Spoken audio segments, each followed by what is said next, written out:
Assalamualaikum warahmatullahi wabarakatuh.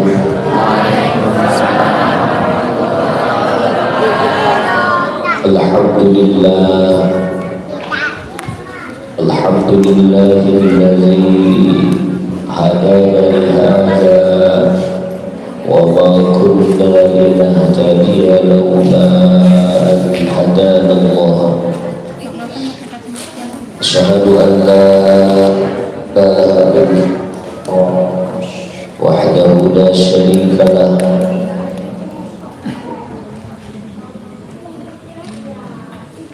alladzi adda al-amanah wa nasaha al-ummah wa jahada fi sabilillah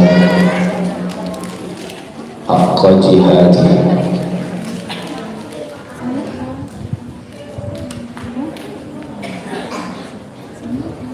Asyhadu an la ilaha illallah wahdahu la syarika lah wa asyhadu anna Muhammadan abduhu wa rasuluhu la nabiyya wa la rasula ba'da addal amanah wa nasaha al-ummah wa jahada fi sabilillah haqqa jihadih. Allahumma salli wa sallim wa barik alaihi wa ala alihi wa sahbihi wa man da'a bi da'watihi wastanna bi sunnatihi wa ihtada bi hadihi ila yaumil qiyamah.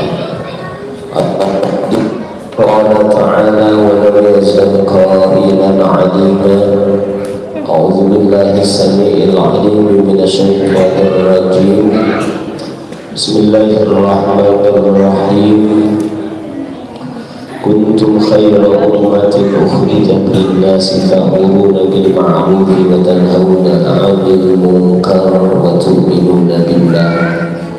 Sadaqallahul azim. Wa qala an-nabiy sallallahu alaihi wa alihi wasallam la yazalu Allah yaqrisu fi hadha ad-din gharsan yasta'miluhum fi ta'atihi atau kama qala Nabi sallallahu alaihi wasallam.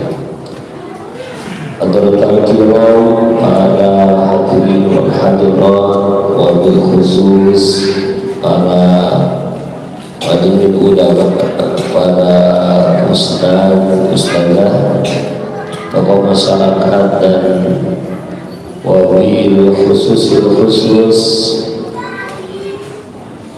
al-ustaz Baca selaku pimpinan pesantren Amalul Ummah, dan tak lupa para santri pondok Amalul Ummah yang dirahmati Allah Subhanahu wa ta'ala. Alhamdulillah wa syukur ala ni'amillah, kita bisa berkumpul bersama-sama di majelis ini dalam rangka guyar sedekah memperingati hari santri, juga sebenarnya yang disampaikan kepada Al-Fakir dalam rangka meresmikan masjid ini meski belum selesai sepenuhnya, tapi insya Allah ini sudah bisa digunakan, sudah bisa dipakai. Kita doakan mudah-mudahan pesantren ini betul-betul menjadi amalul ummah. Amalul ummah itu adalah harapan umat, betul-betul sesuai dengan yang diharapkan oleh semuanya. Jadi pesantren yang insya Allah dari sini lahir orang-orang besar, amin. Lahir para pejuang, amin. Jadi kalau di sini salah satu pelajarannya adalah menanam apa? Menanam semangka, menanam stroberi, menanam itu, menanam ini. Itu pekerjaan petani.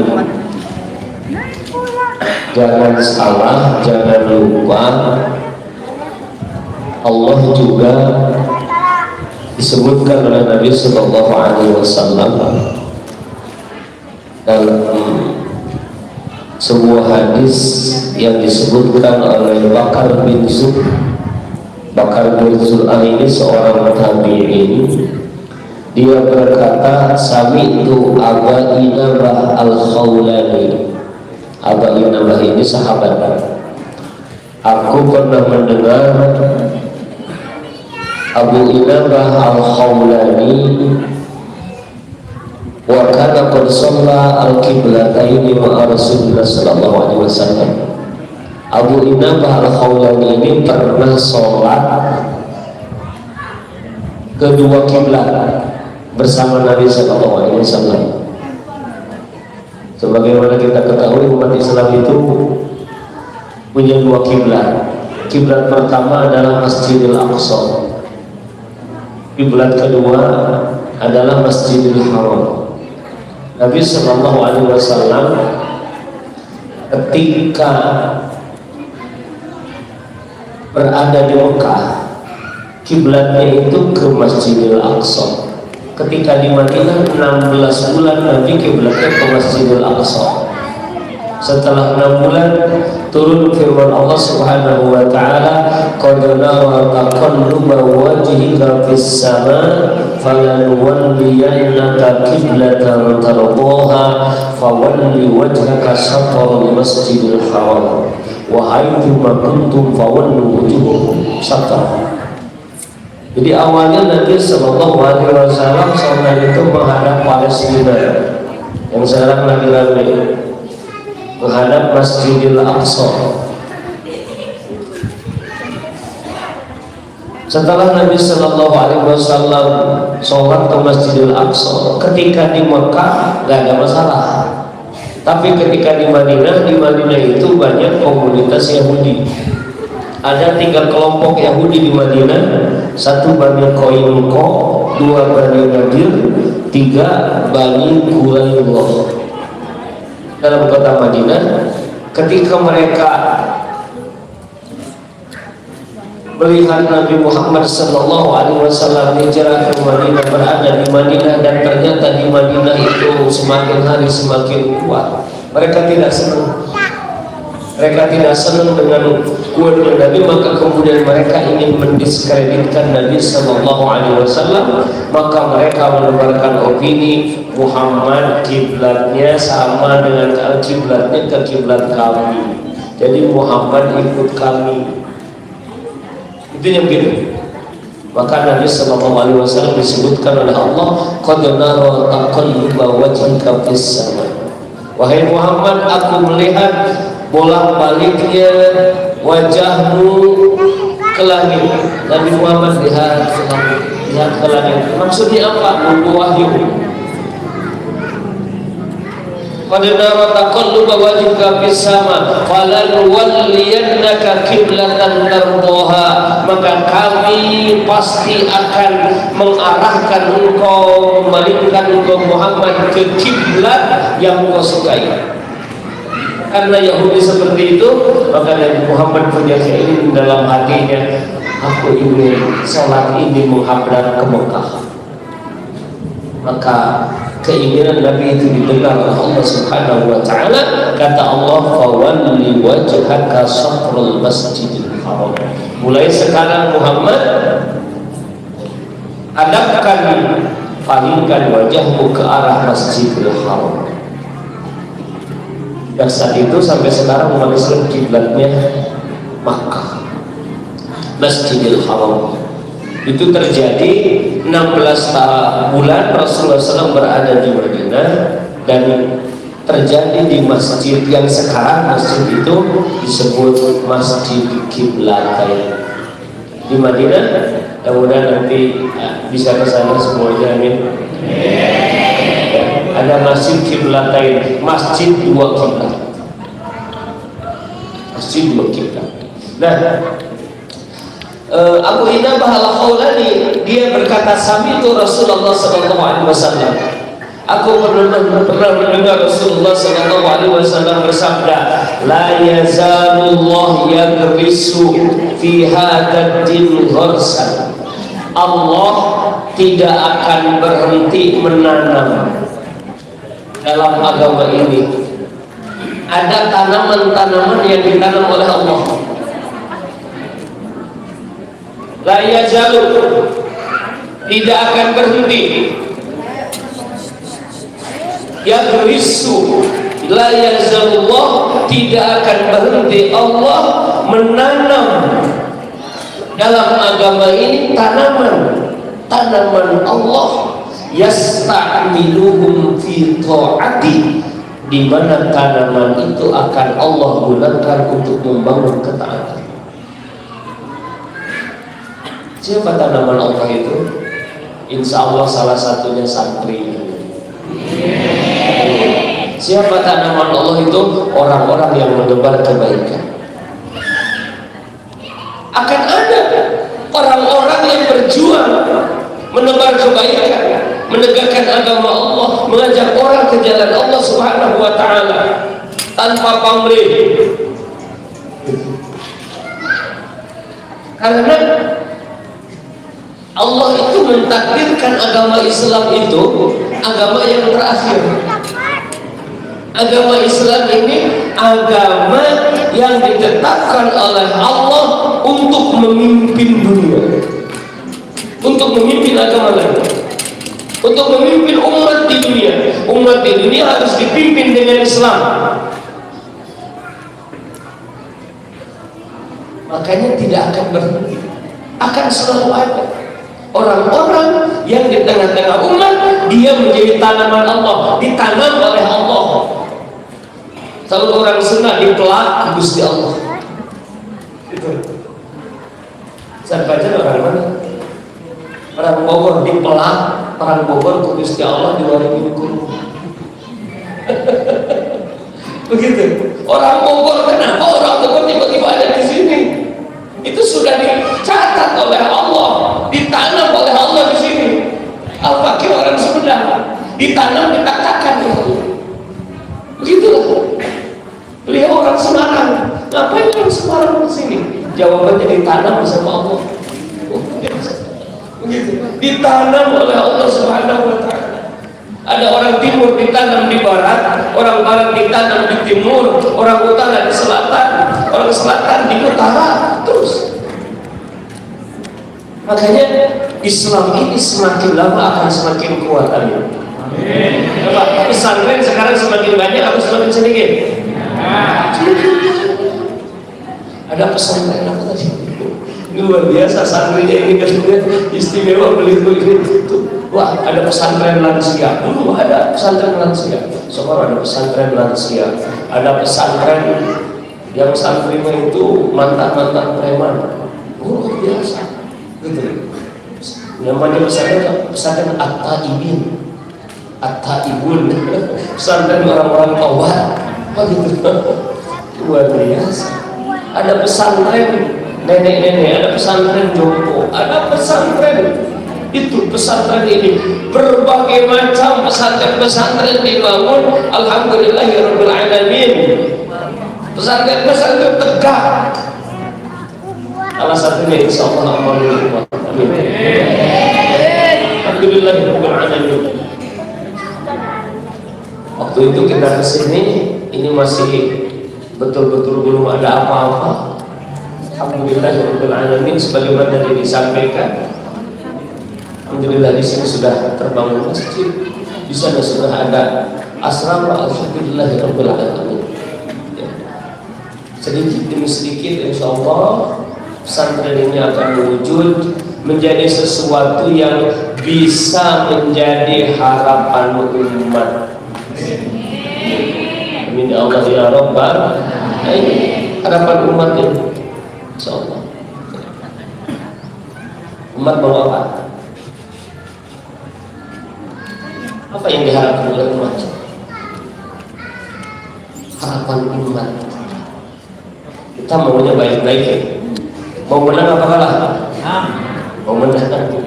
Jadi Ya kalau bertanding ini mau menang mau kalah? Mau menang. Harapan umat itu adalah kita mau menang melawan Yahudi, amin. Nah itu nanti dari sini nih akan naik kuda ke Masjidil Aqsa. Sudah disiapkan lapangan kudanya, sudah disiapkan panahannya, begitu. Karena ini Yahudi ini sepertinya hebat, padahal enggak. Kata Allah di dalam Quran, la yuqatilunakum jami'an illa fi quram muhassana aw min wara'i judur. Yahudi itu tidak akan memerangi kalian semuanya illa fi quram muhassana, kecuali mereka berperang memerangi umat Islam. Dia memerangi dari kampung-kampung tempat tinggal yang dilindungi dengan benteng-benteng mereka. Au min wara'i judur, mereka tidak akan memerangi kalian kecuali dari balik dinding. Adapun kalau langsung berhadapan-hadapan, maka mereka nggak bisa. Makanya santri amal rumah ini dia ini jago silat ya. Nah, diajar untuk berhadapan-hadapan. Nah, Yahudi takut berhadapan-hadapan. Yahudi itu takut sama anak-anak Palestina yang hanya bersenjatakan batu. Maka mereka sekarang tidak menyerang itu, datang ke kota, ke Gaza, tidak. Tapi mereka menyerang dari jalan-jalan. Adapun kalau berhadapan-hadapan, ya. Kemudian segera datang tentara-tentara yang bisa mengalahkan mereka. Amin. Amin ya Allah ya Rabbal. Karena kata Nabi sallallahu alaihi wasallam, la yuqatilanna al-muslimuna al-yahud fa yaqtuluhumul muslimun hatta yahtabi al-yahud wara'a asy-syajar wal hajar fa yaqulu asy-syajar wal hajar ya muslim hadha yahudi wara'i faqtulhu. Nanti umat Islam akan memerangi Yahudi, fayaqtuluhumul muslimun. Kemudian Yahudi itu dibunuh oleh kaum muslimin, dihabisi oleh kaum muslimin. Hatta yahtabi al-yahud, hingga orang Yahudi bersembunyi wara asy-syajar, di balik pohon, wal hajar, di balik batu. Fayaqulu asy-syajar wal hajar, kemudian batu, pohon dan batu itu berkata, ya muslim, hai muslim, hadza Yahudi, ini Yahudi, warai belakangku, faqtulhu. Jadi akan datang nanti satu masa di mana Yahudi dikejar-kejar oleh kaum muslim. Ya, tinggal kita bersabar saja, bersabar menghadapi ini terus. Memang sebenarnya tidak usah dari amal ummah ke sana. Kejauhan. Tidak usah orang-orang yang mengurung datang ke sana. Cukuplah dari sini aja di Tenung. Cukup dari sini sama orang-orang yang mengurung ditiup aja buah. Tidak usah datang ke sana. Sebenarnya kenapa? Karena Mesir saja sudah cukup mengalahkan mereka. Suriah sudah cukup mengalahkan mereka. Lebanon, Yordan, Irak, Turki, Arab Saudi, Yaman, cukup sebenarnya. Kita dari sini hanya mendorong saja. Tidak satu sini berdoa, kalau bisa menyumbang, kemudian mendorong mereka untuk berjihad. Cukup. Cuma sekarang hari ini tidak ada kemauan dari para pemimpin negeri kaum muslimin. Yahudi itu pengecut, Yahudi itu penakut. Tapi umat Islamnya pengecut. Ular itu takut sama manusia, sama santri. Santrinya takut sama ular, siapa yang lari?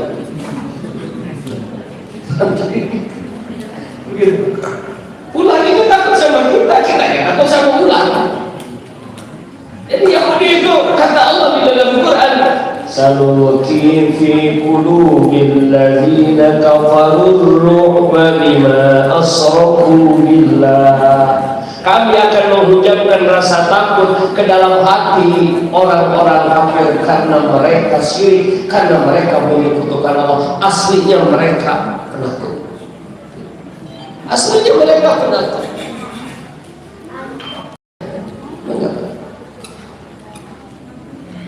Allah Subhanahu wa taala ketika menjelaskan. Jadi dulu itu, ini cerita dulu tentang Yahudi dulu ya, boleh? Ya kan, amal ummah ini nanti harapannya adalah ada umat-umat, generasi-generasi umat ini yang akan memenangkan agama Allah Subhanahu wa taala. Amin.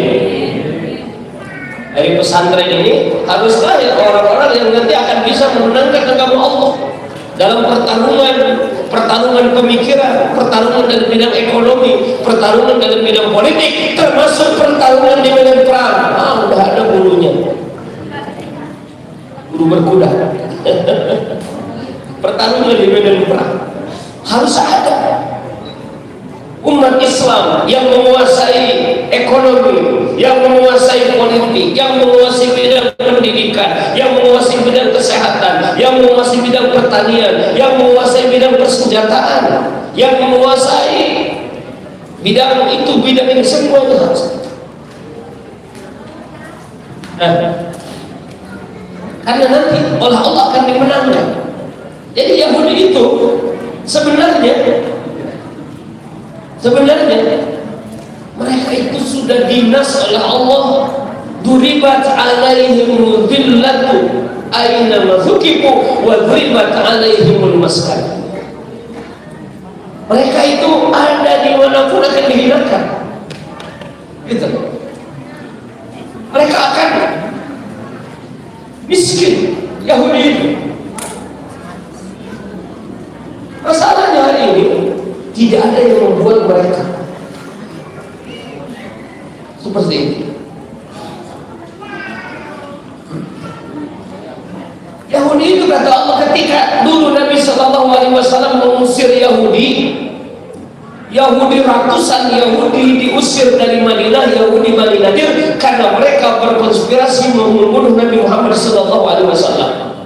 Ketika Nabi bertamu ke kampung Yahudi Bani Nadir, kemudian mereka berkata, ini kesempatan, mumpung Muhammad kesini, gak ada lagi kesempatan yang istimewa bagi kita harus bunuh Muhammad. Maka kemudian ada dua orang Yahudi yang bawa batu besar naik ke atap rumah, ingin menghenjamkan, melemparkan batu itu kepada Nabi Muhammad Sallallahu Alaihi Wasallam. Tapi Nabi Muhammad dilindungi oleh Allah. Jibril datang kepada Nabi Muhammad segera pulang ke Madinah. Mereka ketika belum sampai ke atas Nabi Muhammad Sallallahu Alaihi Wasallam sudah pulang ke Madinah, dan Nabi dikasih tahu oleh Jibril bahwa Yahudi Bani Nadir akan membunuh Nabi Muhammad Sallallahu Alaihi Wasallam. Maka dari Madinah itu Nabi Sallallahu Alaihi Wasallam mengerahkan pasukan dipimpin oleh Muhammad bin Maslamah mengepung perkampungan Yahudi Bani Nadir. Dikepung 15 hari, mereka tidak berkutik. Dan Allah sebutkan ini dalam Quran surah Al-Asr. Huwallazi akhrajal ladzina kafaru min ahlil kitabi min diyarihim li awwalil hasyr. Surah Al-Hasr itu berbicara tentang pengepungan Yahudi Bani Nadir dan pengusiran mereka dari Madinah. Disebutkan oleh Allah, huwallazi akhrajal ladzina kafaru min ahlil kitab. Dialah Allah yang telah mengusir orang-orang kafir dari kalangan ahlul kitab. Semua mufassirin menyebutkan yang dimaksud dengan ahlul kitab di situ adalah Yahudi Bani Nadir yang diusir oleh Nabi, oleh kaum muslimin, karena mereka berkonspirasi membunuh Nabi Muhammad Sallallahu Alaihi Wasallam. Diusir oleh Allah. Kemudian ketika itu Allah mengatakan, ketika Allah mengusir mereka, ma dhanantum annahum ay yakhruju wa dhannu annahum mani'atuhum husuluhum. Kemudian hatta ya'ti Allah min haitsu lam yahtasibu wa qadha fi qulubihim ar-ru'ba. Allah mengungkapkan, Allah menghunjamkan rasa takut pada benak mereka. Ketika Allah mengusir, Rasulullah menghukum Yahudi Bani Quraidah. Kalau tadi Madinah ini setelah perang Uhud, ini setelah perang Ahzab. Ceritakan dalam sirah, mereka berkhianat kepada Rasul, berkhianat kepada kaum muslimin, mereka membantu pasukan Ahzab melemahkan kaum muslimin sehingga umat Islam terguncang ketika perang Ahzab. Maka beres perang Ahzab, Allah memenangkan kaum muslimin pada saat perang Ahzab. Kemudian Jibril datang kepada Nabi memberitahu Yahudi Quraidah Bani Quraidah belum diberikan pelajaran. Maka Nabi SAW setelah perang Ahzab datang ke kampung Yahudi Bani Quraidah. Wa anzalal ladzina waharuhum min ahlil kitab min sayasihim wa qadhafa fi qulubihim ru'ba fariqan taqtulun wa ta'siruna fariqa. Ini dijelaskan di dalam Quran surah Al-Ahzab ayat 27. Dan Allah menurunkan orang-orang Yahudi yang telah membantu pasukan sekutu menyerang Madinah, diturunkan mereka dari benteng-benteng mereka, dikumpulkan di satu lembah. Kemudian Allah menghujamkan rasa takut kepada mereka, mereka menjadi takut. Dan kata Allah, fariqan taqtulun, sekelompok dari Yahudi Bani Quraidah itu kalian bunuh, wa ta'siruna fariqa, sekelompok yang lain kalian jadikan tawanan perang. Yang dibunuh berapa? 700 orang. Dimasukkan ke dalam panah. Ini pelajaran dari Nabi Sallallahu Alaihi Wasallam. Jadi sebenarnya Yahudi itu pasti kalah. Kata siapa? Allah berfirman di dalam Al-Quran surah Al-Ma'idah ayat 46. Kullama awqadu naran lil harbi atfa'aha Allah. Setiap kali mereka menyalakan api peperangan, maka pasti akan Allah padamkan. Yahudi menyalakan api peperangan, Allah padamkan. Tapi pertanyaannya, apakah tiba-tiba begitu saja dipadamkan? Allah menjelaskan bagaimana cara memadamkan peperangan Yahudi di dalam Al-Quran surah Al-Isra atau surah Bani Israel. Bani Israel itu adalah Yahudi. Bercerita tentang itu, misalkan di dalam ayat kelima, wa idza jaa wa'du ulahuma ba'athna 'alaikum 'ibadan lana uli ba'sin syadid fajasu khilal ad-diyar wa kana wa'dan maf'ula. Ketika telah datang janji yang pertama, yaitu ketika mereka melakukan kerusakan di muka bumi, maka kata Allah, kami kirim menghadapi kalian, wahai Bani Israel, ibadan lana, hamba-hamba kami, uli ba'sin syadid, yang gagah perkasa. Fajasu khilal ad-diyar. Kemudian hamba-hamba kami yang gagah perkasa itu mengepung perkampungan mereka. Harus ada yang begitu. Jadi nanti yang gagah perkasa insya Allah santri-santri amal Allah. Amin.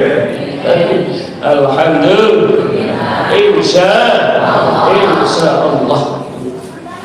Memang umat Islam harus disiapkan untuk itu, untuk menjadi para mujahid. Apalagi orang Cilegon. Orang Cilegon itu punya semangat jihad yang luar biasa. Kiai Haji Wasid DKR Cilegon. Ada Beker Cilegon, luar biasa. Ada Jenderal Saung, orang Cilegon. Orang Serang ini mewarisi darah-darah mujahid. Begitu harus. Ini hari santri dalam rangka memperingati hari santri. Kenapa hari santri? Tanggal 22 Oktober. Ada apa? Ada resolusi jihad. Resolusi jihad itu terjadi tanggal 22 Oktober 1945. Resolusi jihad, pengumuman jihad, pergerakan yang dilakukan oleh Mbah Kiai Haji Hasyim Asy'ari, memobilisasi, menyerukan kepada para pemuda, para santri untuk berjihad melawan penjajah, mengusir penjajah Belanda. Gitu. sehingga muncullah perlawanan dari resolusi jihad tanggal 22 Oktober. Maka muncullah peristiwa perang di Surabaya, peristiwa 10 November yang dipimpin oleh Bung Tomo. Arek-arek Surabaya, Bung Tomo itu siapa? Santri yang terkenal dengan pekik Allahu Akbar, Allahu Akbar. Ini ada kesamaannya bahwa dulu Kiai Haji Hasyim Asy'ari dalam rangka menghapuskan penjajahan, mengusir penjajah Belanda yang mengambil harta kekayaan dari negeri Indonesia ini, maka diserukanlah jihad untuk menghadapi mereka. Karena penjajah itu hanya bisa dihadapi dengan kekuatan fisik, dengan jihad.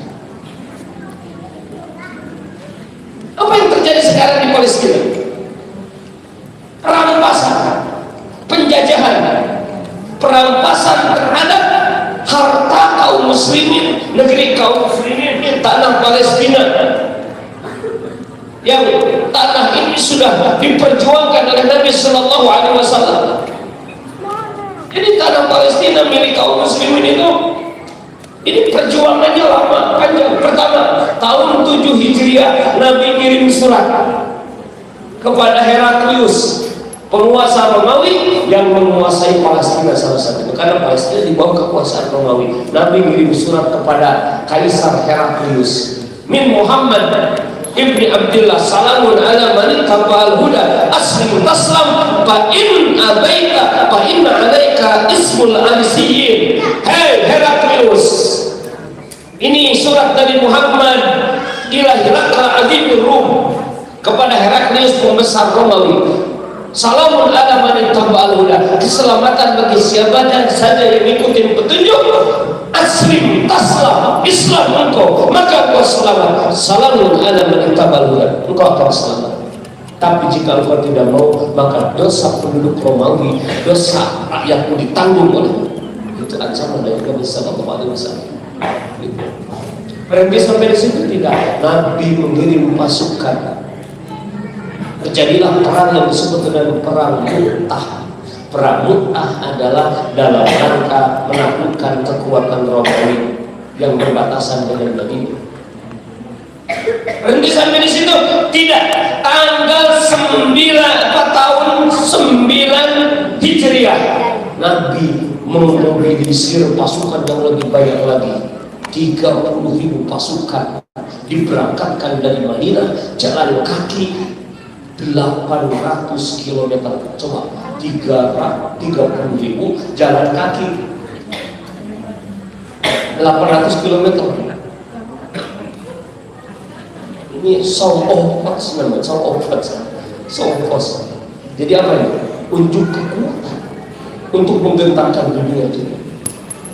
Dalam rangka apa itu? Menaklukkan Romawi yang ada di Syam, yang menguasai satu-satunya Baitul Maqdis. Dan mereka lari, mereka sudah gentar pada saat perang. Meski tidak terjadi peperangan, tapi mereka sudah cium mentalnya. Berhenti sampai di situ tidak. Dalam tahun 10 Hijriah sebelum Rasul wafat, ketika Rasul sedang sakit, Rasul mengirim pasukan yang dipimpin oleh anak muda Usamah bin Zaid.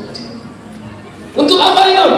Menaklukkan Romawi yang ada di Syam, yang menguasai Suriah, Palestina dan sekitarnya, dipimpin oleh Usamah bin Zaid. Namun belum selesai misinya, Usamah bin Zaid pulang ke Madinah karena mendengar Rasulullah Sallallahu Alaihi Wasallam wafat. Berhenti sampai di situ tidak. Rasul wafat diteruskan oleh Abu Bakar As-Siddiq. Abu Bakar mengirim surat kepada Kaisar Persia, Abu Bakar mengirim surat kepada Kaisar Romawi. Bukan hanya mengirim surat, Abu Bakar mengirim pasukan untuk menaklukkan Persia dan Romawi. Persia di Irak, Romawi di Suriah, di Palestina. tapi belum berhasil di zaman Abu Bakar, dilanjutkan oleh Khalifah Umar bin Khattab radhiyallahu anhu. Di masa Umar inilah Irak, Persia berhasil ditaklukkan dalam perang Qadisiyah yang dipimpin oleh Sa'ad bin Abi Waqqas, sahabat Nabi sallallahu alaihi wasallam. Sampai mana? Disebut sniper kalau bahasa sekarang. Snipernya zaman Nabi adalah Sa'ad bin Abi Waqqas. Kemudian perang Yarmuk. Ini luar biasa ini. Kalau santri, perang Qadisiyah itu umat Islam jumlahnya berapa? Jumlahnya 16.000. Musuh berapa? 120.000. 120.000 kalah sama 16.000. Itu hebatnya santri amal Luqman ini. Umat Islam harus begitu kan. Kemudian terjadi perang yang dipimpin oleh sahabat Nabi Khalid bin Walid. Berapa jumlah kaum muslimin? 36.000. Berapa jumlah musuh? 240.000. Siapa yang menang? 36.000. Yang 240.000 kalah. Beres perang Yarmuk, maka kemudian Umar bin Khattab meminta sebagian pasukan kaum muslimin menaklukkan Palestina di bawah pimpinan Abu Ubaidah bin Al-Jarrah, sahabat Nabi sallallahu alaihi wasallam, aminu hadhihi ummah, yang orang yang paling amanah di antara umat ini. Ditaklukkanlah Palestina oleh Abu Ubaidah bin Al-Jarrah bersama pasukan sahabat Nabi sallallahu alaihi wasallam yang lain di masa Khalifah Umar bin Khattab radhiyallahu anhu, dan diserahkanlah kunci Baitul Maqdis kepada Umar bin Khattab. Mereka mengatakan, kami akan menyerahkan kunci ini kepada seorang manusia namanya Tigabir. Tertulis dalam kitab mereka, yang akan menerima kunci itu adalah Ain Nimrod, Umar. Maka mereka pun menyerahkan. Jadi ini prosesnya ini Palestina, sehingga Palestina itu milik kaum muslimin, dibebaskan dengan jihad di fisabilillah. Insyaallah ke depan dia akan kembali lagi. Amin. Kenapa hari ini Allah perlihatkan itu sampai di kampung-kampung, di pelosok seluruh dunia hari ini melihat apa yang terjadi di Gaza? Meski kita tidak bisa berbuat apa-apa, hanya bisa mengecam, hanya bisa mendoakan kehancuran mereka. Yahudi itu, semoga Allah memberikan pertolongan kepada saudara-saudara kita di Gaza. Itu yang bisa kita lakukan. Paling benar kita memberikan suplai makanan, itu pun kita sampai entah tidak. Begitu. Paling itu hari ini bisa kita lakukan. Tapi insya Allah sekecil apapun kontribusi peran kita menolong saudara kita, ini insya Allah akan menjadi sesuatu yang besar di sisi Allah Subhanahu wa Ta'ala. Nah, Allah tunjukkan ini kepada kaum muslimin di dunia, bahkan masyarakat dunia hari ini mengecam Yahudi Israel. Untuk apa ini? Sebenarnya Allah telah mensetting Palestina itu adalah ibu kota umat Islam di masa yang akan datang. Di Indonesia dibuat IKN, ibu kota negara. Rasulullah sudah menyebutkan ibu kota negara kaum muslimin di akhir zaman itu Palestina. Jadi supaya orang Walidin Guru tahu Palestina itu adalah ibu kota kita. Ibnu Asakir meriwayatkan, hadal amru kainun bil Madinah. Urusan ini pemerintahan Islam akan sedang berada nanti setelah berada di Madinah. Pusatnya di Madinah, summa bisyam, kemudian nanti di Syam, Damaskus, summa bil Jazirah, kemudian di Jazirah daerah antara Suriah dan Palestina. Ini terjadi di masa Bani Umayyah, summa bil Irak, kemudian di Baghdad, Irak, pusat Islam, pusat peradaban Islam. Summa bil Madinah, kemudian di Madinah kota Heraklius, Konstantinopel, Turki. Setelah itu di mana? Bukan summa bi Kalimantan. Summa bi kalbin summa bi baitil maqdis. Kemudian setelah itu di Baitul Maqdis, Fa'idha kana di Baitul Maqdis fasamma ukru dariha. Ketika pemerintahan Islam itu ada di Baitul Maqdis, disitulah ibu kotanya. Rasul sudah berbicara itu. Makanya Palestina itu masa depan disebut Ardul Mahsyar wal Madrasah, negeri tempat berkumpulnya orang Yahudi. Digiring di situ, Yahudi sengaja oleh Allah digiring di situ semua supaya mudah dikalahkan. Jadi kekuatan itu konsep di sana, sehingga nanti betul-betul Yahudi itu gak berkutik. Datang tadi itu umat Islam, datang ke sini umat Islam, gak berkutik sampai pohon-pohon pun berkata, ada Yahudi waroi betul. Batu berkata, ada Yahudi waroi betul. Ini Yahudi bilang bunuh. Pada jemaah rahmatullah yang dirahmati Allah Subhanahu wa taala. Jadi kalau amal yang paling utama di Palestina itu amalnya jihad. Amalnya apa? Jihad. Nah, kalau di Waringin Kudus, amal yang paling utama adalah menyiapkan generasi-generasi yang siap berjuang di jalan Allah, generasi ulama, generasi pejuang Islam, termasuk yang siap berjihad. Ibu-ibu, kalau anaknya jadi mujahid, halo, ibu-ibu, kalau anak-anaknya jadi mujahid, kalau anak-anaknya meninggal di medan perang di jalan Allah, itu kalau anaknya jadi mujahid itu 70 keluarganya akan dibawa masuk surga. 70 akan dibawa masuk surga. Karena itu orang Palestina kalau ada anaknya meninggal dunia, enggak sedih, bahagia. Alhamdulillah suamiku syahid, alhamdulillah anakku syahid. Kenapa? Akan disapa bagi keluarga. Luar biasa. Bapak-bapak di Palestina itu banyak yang dipenjara, tapi ibu-ibunya melahirkan. Cantik, luar biasa. Bagaimana caranya? Jadi ternyata ada fatwa ulama Palestina boleh itu menyimpan sperma. Jadi sperma dari penjara di bawah dalam perjalanan beberapa jam disuntikkan kepada istrinya, padahal sudah 18 tahun, 20 tahun, tapi ternyata hamil. Nah, kalau di sini itu apa itu namanya? Kalau di sini tiba-tiba hamil ini bahaya. Ternyata ada cara begitu, sehingga luar biasa anak-anak Palestina nggak habis. Ada cara begitu. Dipastikan ini adalah sperma suaminya, kemudian disuntikkan pembuahannya melalui begitu, karena mereka tidak ketemu dengan suaminya. Suaminya di penjara, suaminya di mana? Lalu mengatakan begitu. Kan dulu juga di zaman Umar bin Khattab radhiyallahu anhu boleh yang namanya azal. Kalau laki-laki sudah tidak kuat, berbulan-bulan tidak ketemu, maka boleh azal. Nah, di Palestina dimanfaatkan itu untuk luar biasa. Karena itu anak-anak Palestina tidak habis. Luar biasa. Gaza itu adalah tanah para ulama. Imam Syafi'i lahir di Gaza.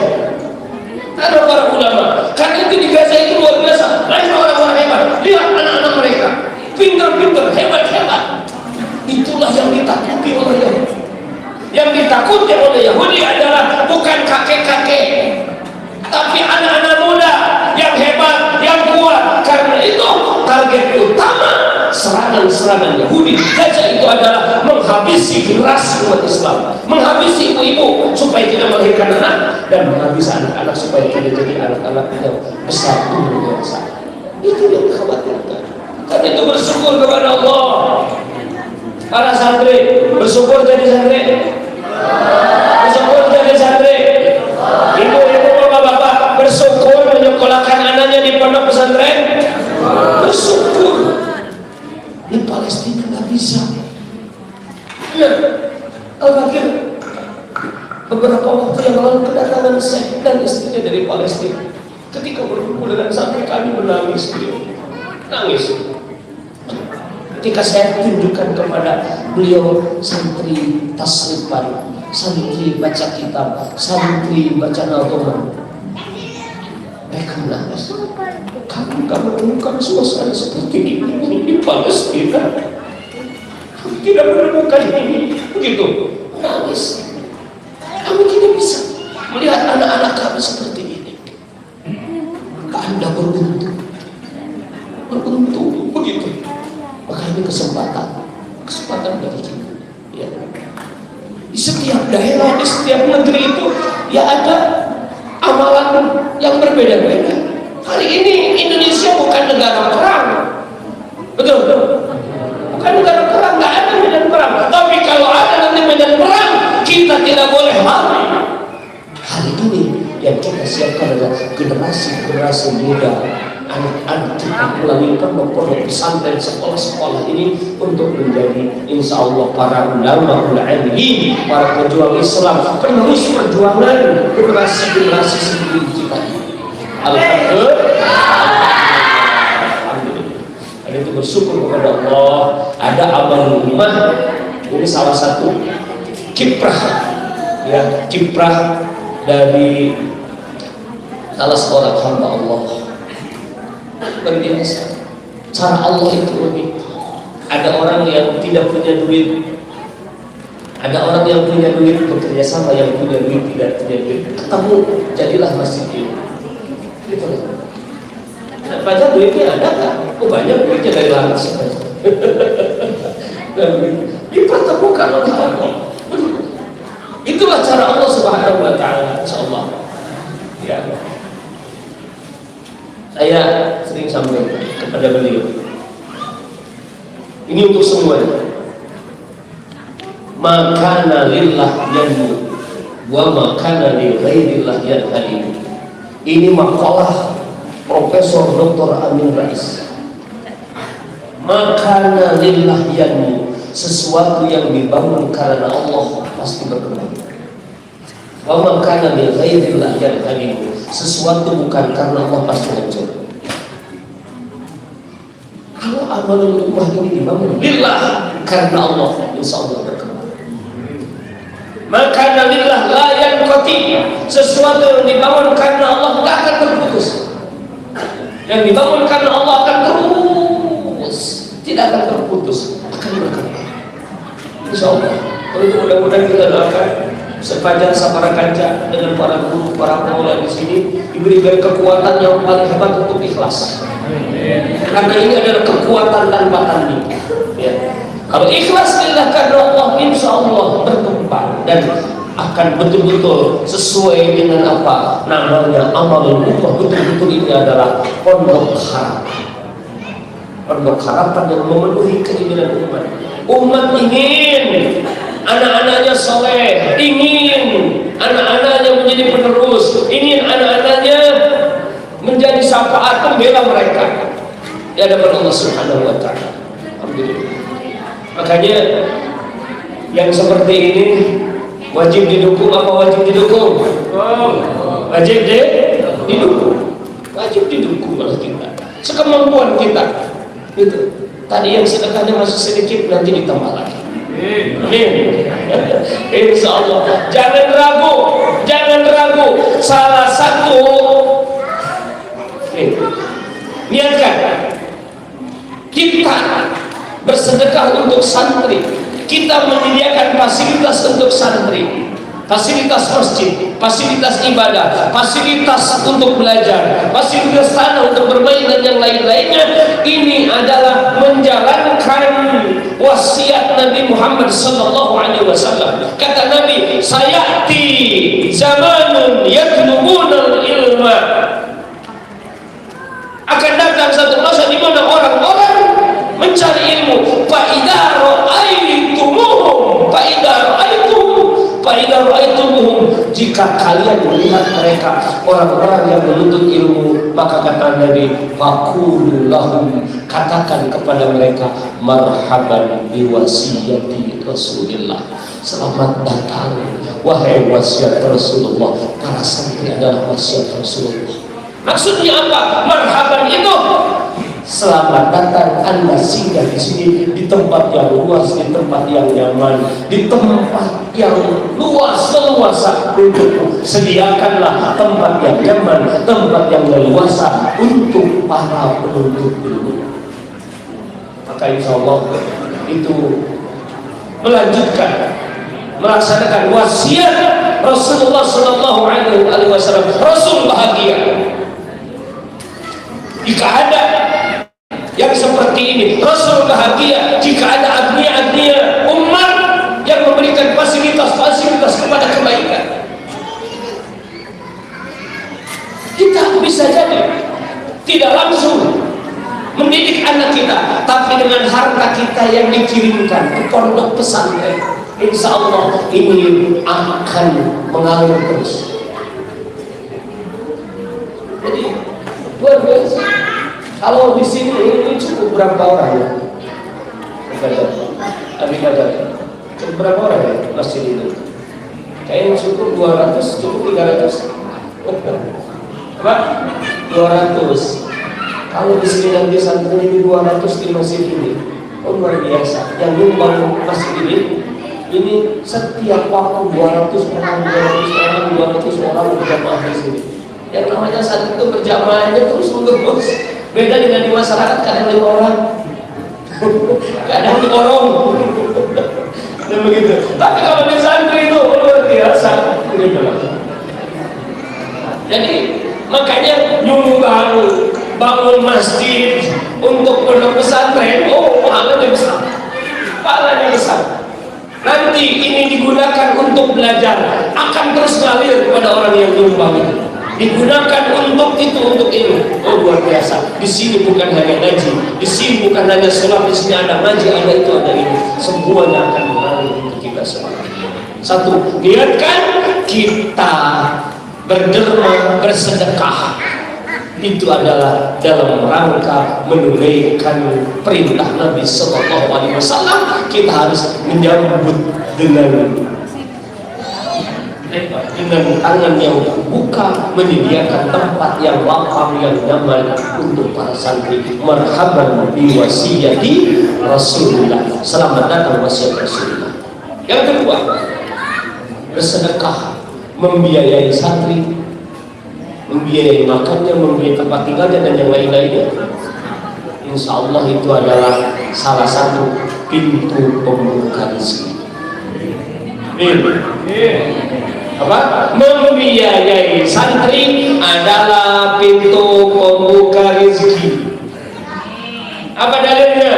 Suatu ketika Nabi Sallallahu Alaihi Wasallam, Nabi Sallallahu Alaihi Wasallam menceritakan ada 2 orang bersaudara, adik dan kakak.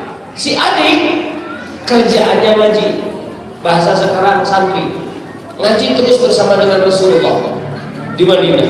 Kakaknya bekerja, kakaknya tukang bisnis. Suatu ketika kakaknya mengeluh, ya Rasulullah, adikku enak, dia nggak bekerja, tapi dia banyak dapat ilmu, dia bersama denganmu, tapi aku jarang punya kesempatan bersama denganmu ya Rasul, karena aku sibuk bekerja. Aku sibuk bekerja, yang enaknya adikku. Apa kata Rasul? Jangan katakan demikian, la'allaka turzaqu. Jangan katakan demikian, engkau diberi rezeki bisa jadi karena engkau membiayai anakku. Sehingga kata para ulama, hadis itu menunjukkan salah satu pintu pembuka rezeki adalah membiayai orang yang sedang belajar.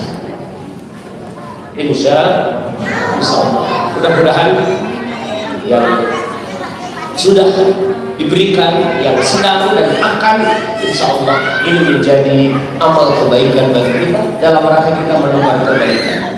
Insya Allah untuk para santri di sini, kita doakan pondok ini insya Allah menjadi pondok yang berkah, Kalau Allah menuntut Allah Subhanahu wa Ta'ala, ya kita titipkan pondok ini kepada Allah.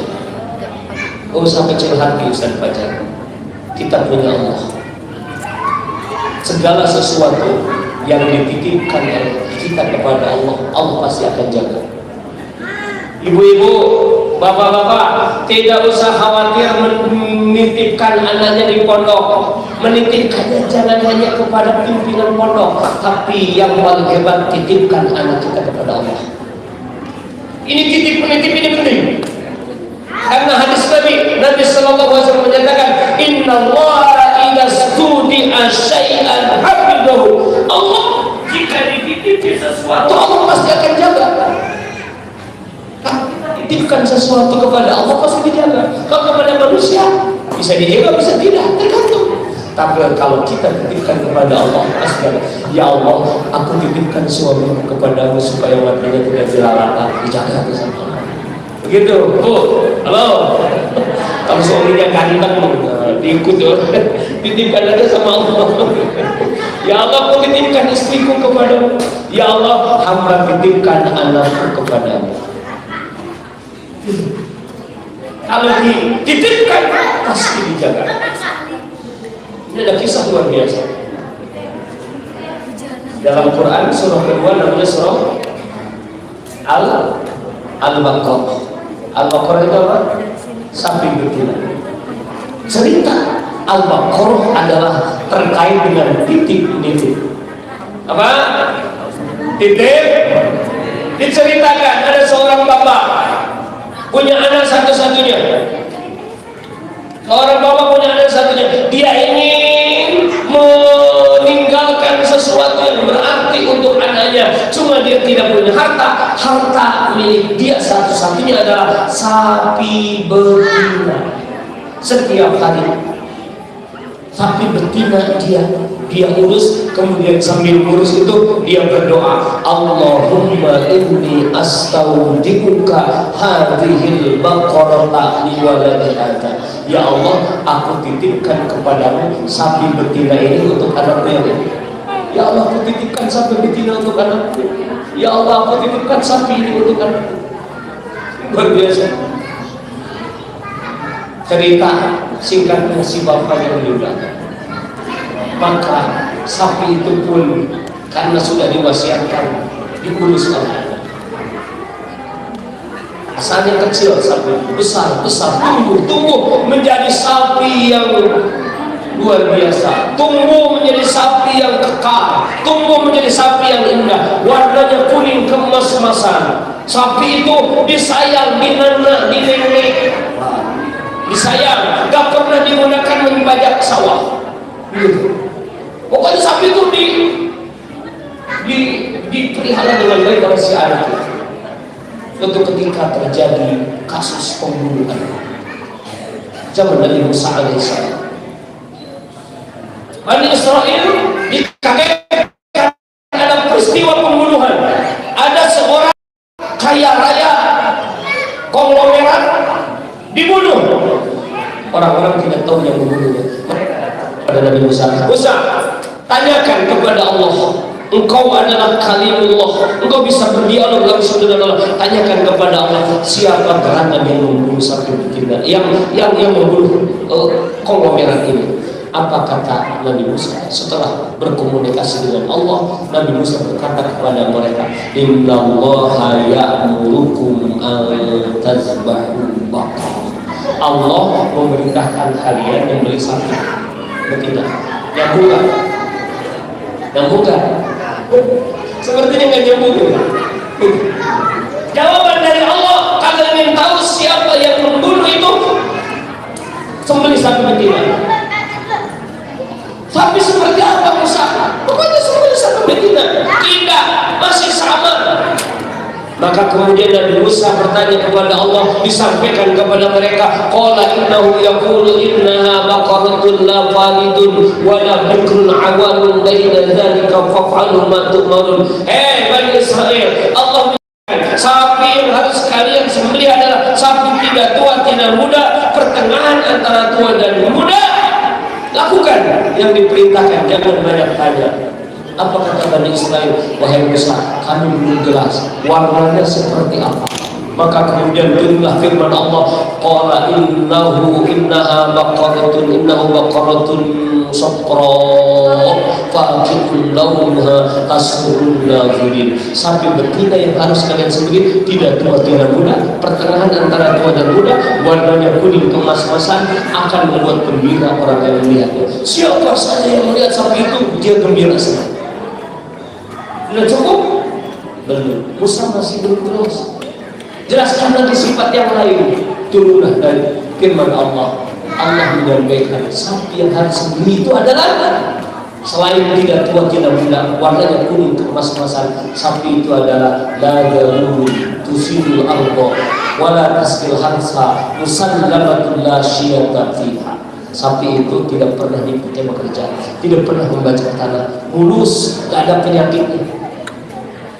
Maka kata mereka, cukup Musa, cukup. Mereka baru menyadari semakin banyak bertanya semakin sulit. Kalau sudah jelas perintah itu jangan dipertanyakan, jadi sulit nanti. Akhirnya mereka cari sapi betina itu, nggak ada, kecuali satu-satunya sapi milik anak yatim. Mereka datang kepada anak yatim. Ini cocok dengan apa yang disebutkan oleh Allah melalui Musa. Ditawar ke anak yatim, ya aku nggak jual sapi ini karena ini peninggalan satu-satunya dari ayahku, dari bapakku, nggak akan aku jual. Dia nggak mau. Berapapun kau mau, akan kami beli. Begitu kata mereka, tidak aku jual. Akhirnya mereka datang kepada Nabi Musa menyampaikan masalah itu. Kemudian Nabi Musa memutuskan nak jual sapi. Kata anak itu, boleh sapinya aku jual, bayarannya emas seberat sapi. Halo? Tapi biasanya harganya berapa? Maka kemudian Bani Israel karena ingin tahu, terus akan mereka mengumpulkan harta, mengumpulkan emas sebesar sapi, mengumpulkan emas, dan betul terkumpul emas berat sapi itu. Nah, karena sapi itu satu hebat, itu 1 ton. Luar biasa. Ada nggak sekarang sapi yang harganya 1 ton emas? Ada? Nggak ada. Gitu. Ini sapi termahal sepanjang sejarah. Sapi termahal sepanjang sejarah adalah Al-Baqarah. Begitu. Kenapa jadi sapi hebat? Padahal asalnya biasa. Kenapa jadi mahal? Inilah keajaiban menitipkan sesuatu kepada Allah. Karena si bapak itu mengatakan, ya Rabb, aku titipkan sapi betina ini untuk anakku. Kalau punya usaha, ya Allah, aku titipkan bisnisku untuk anak keturunan. Punya warung, ya Allah, aku titipkan warung ini untuk anak keturunan. Punya kebun, ya Allah, aku titipkan kebun ini untuk anak keturunan. Titipkan, maka akan lama dulu. Bagaimana si bapak tadi? Ya, luar biasa. Ini dia yang bisa disampaikan. Mudah-mudahan, insyaallah, sekali lagi anak-anak kita titipkan kepada Allah Jalla. Bukan hanya itu, tapi punya harta, punya itu, punya ini. Ya Allah, hamba titipkan untuk anak keturunan hamba. Insyaallah. Doanya Ustaz Fajar, ya Allah, hamba titipkan pondok ini untuk umat Nabi. Selama ada umat Nabi Muhammad, pondok ini akan ada. Insyaallah. Izin, Assalamualaikum warahmatullahi wabarakatuh.